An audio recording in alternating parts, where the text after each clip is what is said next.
Hello students, हम कर रहे हैं प्रतिभा पर मूल्यांकन वर्कशीट जो कि कक्षा 8वीं अंग्रेजी विषय के वर्कशीट हम कर रहे हैं 2021-22 की। आपकी अभी की वर्कशीट है यह। तो इसमें सबसे पहले आपको लिखना है विद्यार्थी का नाम। स्टूडेंट्स अपना नाम लिखेंगे यहाँ पर। इसके बाद है पिता का नाम, यहाँ आपको पिता का नाम लिखना है। और शाला का नाम मतलब स्कूल का नाम लिखना है। और यहाँ लिखनी है आपको कक्षा 8वीं, कक्षा आ जाएगी आपकी 8वीं। तो यहाँ पर हम अंग्रेजी विषय की वर्कशीट करेंगे। इसके पहले हम गणित की वर्कशीट पूरी हल कर चुके हैं। यदि आपने नहीं देखी हो तो चैनल पर देख सकते हो। और इसी प्रकार के और वीडियो देखने के लिए चैनल को सब्सक्राइब कीजिए। शुरू करते हैं वर्कशीट। तो इसमें सेक्शन ए जो दे रखा है इसमें है multiple choice question. Question number 1 से 8 तक है। Read the passage carefully and answer the question. तो हमें ये पैसेज पढ़ना और पैसेज पढ़ने के बाद क्वेश्चन के आंसर देने हैं 1 से 4 तक के। निम्न गद्यांश को पढ़कर प्रश्नों के उत्तर दीजिए। तो हम पहले गद्यांश पढ़ लेते हैं, इसके बाद प्रश्नों के उत्तर देना बहुत ही आसान होगा। तो यहाँ पे जो पैसेज दे रखा वह है neem is a tall evergreen tree with small bright green leaves. नीम जो है एक लंबा और सदाबहार पेड़ है जिसमें ब्राइट ग्रीन लीव्स मतलब चमकीली हरी पत्तियां होती है। It is found throughout India. यह पूरे भारत में पाया जाता है। It is popularly known as the miracle tree. चमत्कारिक पेड़ के रूप में यह जाना जाता है। Each part of the neem tree is used in medicine. Neem tree का प्रत्येक भाग जो है वह मेडिसिन मतलब औषधि के काम आता है, दवाइयों के काम आता है। Neem oil is effective in the treatment of leprosy and skin disease. नीम का तेल त्वचा की बीमारी और कुष्ठ रोग के इलाज के लिए काम आता है। Its leaves are used in the treatment of chicken pox. इसकी जो पत्तियां होती है वह चिकन पॉक्स की बीमारी जो होती है उसके इलाज में काम आती है। Neem tea is usually taken to relieve headache and fever. नीम की जो चाय है वो उसका अधिकतर प्रयोग किया जाता है सिर दर्द और फीवर मतलब बुखार में। Its flower are use to cure intestinal problem. तो इसके जो फूल है उनका यूज इंटेस्टाइनल प्रॉब्लम के लिए उसको ठीक करने में यूज होता है। नीम बार्क मतलब नीम की छाल एंड गम मतलब गोंद आल्सो यील्ड वैल्यूएबल मेडिसिन। तो इससे भी वैल्यूएबल मेडिसिन मतलब दवाइयाँ बनाई जाती है। People in India use neem twigs in to brush their teeth. भारत में लोग नीम की टहनियों का प्रयोग ब्रश करने के लिए करते हैं। Dried neem leaves are put in drawers and cupboard to keep out moths and cockroach. नीम की जो सूखी पत्तियां है, ड्राइड नीम लीव्स मतलब नीम की सूखी पत्तियां ड्रॉअर्स और कपबोर्ड में रखी जाती ताकि मॉथ्स और कॉकरोच उनसे दूर रहे। Neem is widely used as a fertiliser for sugarcane and vegetable. नीम का अधिकतर प्रयोग जो है उर्वरक में और सब्जियों में उर्वरक के रूप में प्रयोग किया जाता है। Some people consider the neem tree sacred and tie its leaves at the entrance of their houses to keep off evil spirit. कुछ लोग नीम के पत्तियों को अपने दरवाजों पर लगाते हैं जिससे कि बुराई उनसे दूर रहे, बुरी बलाएं उनसे दूर रहे। Newly born babies are laid upon the neem leaves for good health and protection from disease. जो नए जन्मे बच्चे को भी नीम की पत्तियों पर सुलाया जाता है जिससे कि उनकी हेल्थ अच्छी रहे। Neem is consider to be a wonder tree by people all over the world. तो नीम जो है एक वंडर ट्री आश्चर्यजनक पेड़ के रूप में जाना जाता है पूरे देश में क्योंकि ये इसका प्रत्येक भाग किसी न किसी यूज आता है। तो अब हम इसके प्रश्नोत्तर देख लेते हैं। जो प्रश्न नंबर पहला है neem flowers are beneficially in treating. नीम के जो फूल है वो किसके इलाज में उपयोग किए जाते हैं। तो हमने अभी पढ़ा था कि इनके फूलों का यूज इंटेस्टाइनल प्रॉब्लम में यूज होता है। तो इसमें आएगा आंसर CINTESTINAL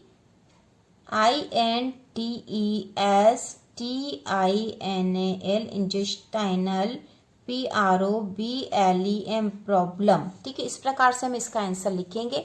इसके बाद अगला है dried leaves are put in cupboard too. सूखे हुए पत्तियों को कबर्ड में क्यों रखा जाता है। तो इसमें आंसर आएगा बी कीप अवे इंसेक्ट। तो इसका आंसर आएगा बी कीप अवे इंसेक्ट, ठीक है, कीप अवे इंसेक्ट। इसके बाद अगला है some people tie the leaves of neem at the entrance of their houses. तो इसमें आएगा answer to keep off evil spirits. तो हम लिख देंगे ए वाला, to keep off, O double F, evil मतलब बुराई, SPIRITS स्पिरिट्स। इसके बाद अगला है neem is called a wonder tree because. नीम को एक वंडर ट्री क्यों कहा जाता है? तो इसका आंसर आएगा etch part of the tree is useful. तो हम आंसर लिख देंगे D, etch part of the tree useful, USEFUL useful. इसके बाद अगला क्वेश्चन है question number 5, the rhyming word for good is. तो गुड का राइमिंग वर्ड हमें बताना है। तो इसमें गार्ड, ग्रेट, वुड, गॉड। तो इसमें आएगा वुड। तो इसमें आएगा, हम लिख देंगे CWOOD, गुड।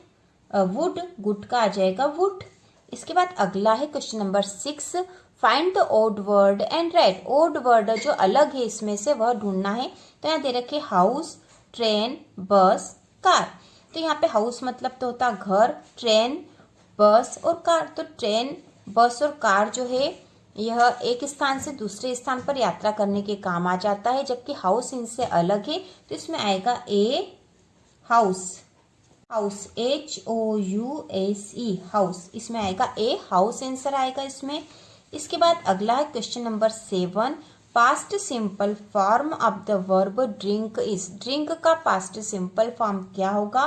तो इसका आंसर है डी, डी वाला है DRANK, drank.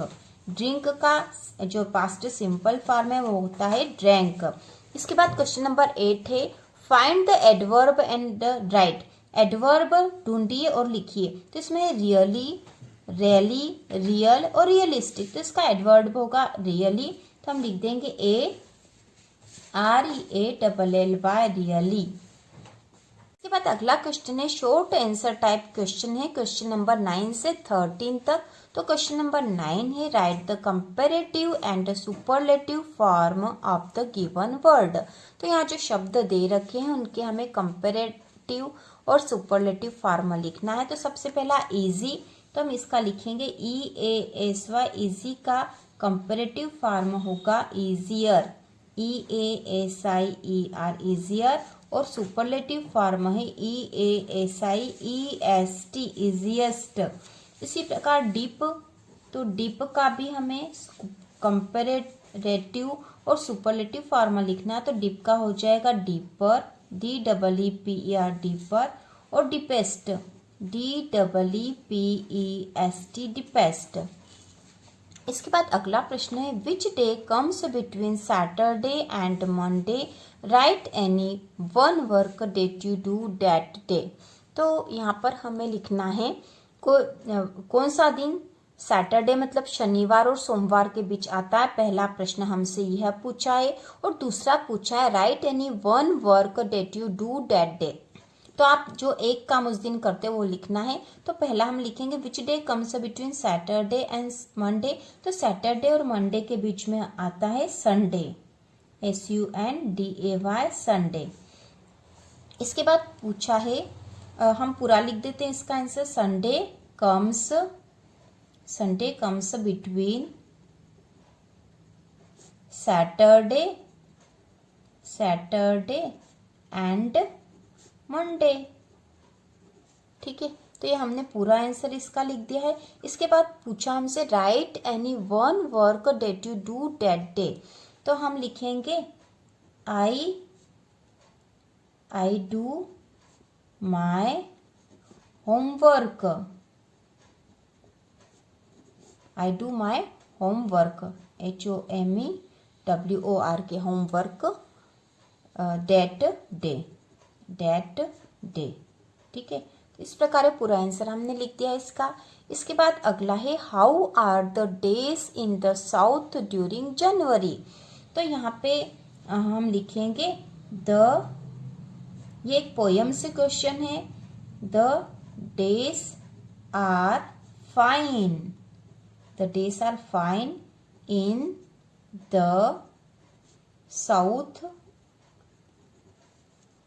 South during January. ठीक है, तो इस प्रकार इसका आंसर आएगा। अगला प्रश्न है, why did Bhola and Shanti decided to sell the horse. ये आपकी लर्निंग आउटकम्स वाली बुक में से क्वेश्चन है, ये वाला भी और ये वाला भी। तो इसका आंसर होगा तो हम यहाँ लिखेंगे Bhola and Shanti decided to sell the horse। उन्होंने अपना जो घोड़ा बेचने के लिए डिसाइड क्यों करा था, तो decided to sell the horse because मतलब क्योंकि they felt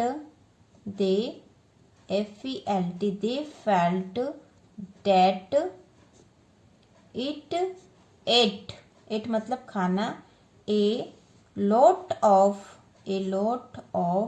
fodder, FODDER, lot of fodder, क्योंकि बहुत अधिक खाना खा रहा था, इतना वो उसको खर्च नहीं कर पा रहे थे, इसलिए उन्होंने डिसाइड करा था कि अब उन्हें ये घोड़ा बेच देना चाहिए। अब इसके बाद क्वेश्चन नंबर 13 है, make a format of making notes. तो नोट्स मेकिंग का फॉर्मेट यहाँ पूछा है, तो फॉर्मेट होता है इसे, सबसे पहले यहाँ आ जाएगा हेडिंग, उसके बाद फर्स्ट सब हेडिंग आती है, फिर सेकेंड में भी सब हेडिंग में जो पॉइंट लिखना वो हमें यहाँ लिखना चाहिए, यहाँ नीचे आएंगे, इसके भी नीचे आएंगे क्योंकि ये कॉलम छोटा है यहाँ पे, और थर्ड सब हेडिंग। ठीक है, इस प्रकार का फॉर्मेट हमें बुक में भी दे रखा है, जो हमने यहाँ लिखा, सब हेडिंग आएगा, फिर हेडिंग के बाद सब हेडिंग आएगा। इसके बाद क्वेश्चन नंबर 14 है, write any one stanza of the poem which you like the most. जो आप सबसे अधिक पसंद करते हैं उस पोएम का एक स्टेंजा हमें लिखना, तो हम लिखेंगे यहाँ आंसर लिखेंगे down, DOWN, down in the south, SOUTH, south, the days are fine, the days are fine, when January, JANUARY, when January comes around, AROUND, around। तो ये पोयम भी आपके लर्निंग आउटकम्स वाली बुक से ली है, तो बहुत आसान सी पोयम है, down in the south the days are fine when January comes around. बाद अगला जो क्वेश्चन नंबर 15 है, look at the picture and write 8 sentences about it. तो यह पिक्चर मतलब यह चित्र देखना, और 8 सेंटेंस मतलब 8 वाक्य हमें इसके बारे में लिखना है। तो हम लिखेंगे यहाँ पर कोई से भी 8 सेंटेंस हम इस पिक्चर को देखकर लिख सकते हैं अपने अनुसार। तो हम सबसे पहले लिखेंगे यहाँ पर नंबर 1, जो सेंटेंस हम लिखेंगे, this is a picture of our school. ठीक है, सेंटेंस हो गया, this is a picture of our school. इसके बाद लिखेंगे second, we study in the class room.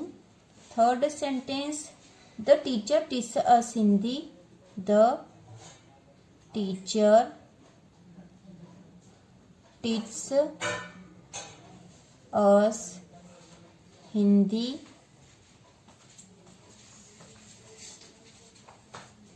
फिर फोर्थ सेंटेंस लिख देंगे, there are A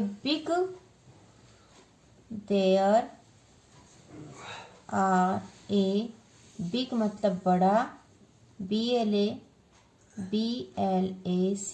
black, BOARD black board. वहाँ पर एक बड़ा ब्लैक बोर्ड है, क्योंकि पिक्चर में एक बड़ा ब्लैक बोर्ड दिख रहा है। इसके बाद अगला जो है, there are a big window, एक बड़ी खिड़की भी है यहाँ पर, तो हम लिख देंगे there are a THERE there are a big window WINDOW window means खिड़की। अगला सेंटेंस हम लिखेंगे we study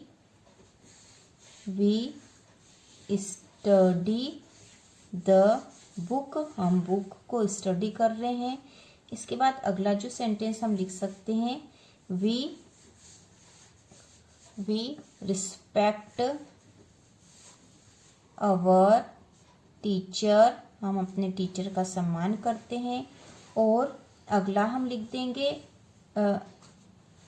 in our classroom the student in uniform. ठीक है, सारे जो स्टूडेंट है यूनिफॉर्म में है। तो इस प्रकार आप अपने अनुसार भी सेंटेंस बनाकर यहाँ लिख सकते हो। इसके बाद जो अगला है find the adjectives form the circle and write them. तो जो एडजेक्टिव फॉर्म है सर्कल में उन्हें हमें यहाँ पर लिखना है। Find the adjectives from the circle, circle में से एडजेक्टिव फाइंड करना है एंड राइट देम, यहाँ पर उन्हें लिखना है। तो पहले हम उन्हें फाइंड कर लेते हैं एडजेक्टिव कौन कौन से हैं। तो यहाँ से शुरू करते हैं टेबल, न्यू, तो न्यू एडजेक्टिव हो जाएगा। Oldest, wise, ship, clever, small, fine, chair, flower, strong, और बुक, क्लॉक, हैप्पी और थीप। तो ठीक है, इस प्रकार हमने एडजेक्टिव फाइंड कर लिया। अब हमें यहाँ लिख देते हैं। तो हम पहला लिखेंगे न्यू, दूसरा है ओल्डेस्ट OLDEST ओल्डेस्ट, फिर तीसरा है वाइज WIAC, चौथे नंबर पे हम लिखेंगे क्लेवर CLEVER क्लेवर, फिर फिफ्थ नंबर पर हम लिख देंगे small SMALL small, six number पे आ जाएगा फाइन, और 7 पे हो जाएगा स्ट्रॉन्ग STRONG स्ट्रॉन्ग, और 8 नंबर पे हैप्पी HAPPY हैप्पी। इस प्रकार हमने इनके एडजेक्टिव फॉर्म फाइंड कर लिए और उनको यहाँ राइट कर लिया, लिख लिया है। तो इस प्रकार ये इंग्लिश की पूरी वर्कशीट हो चुकी है। तो इसी प्रकार के और वीडियो देखने के लिए और बाकी वर्कशीट देखने के लिए चैनल को सब्सक्राइब कीजिए।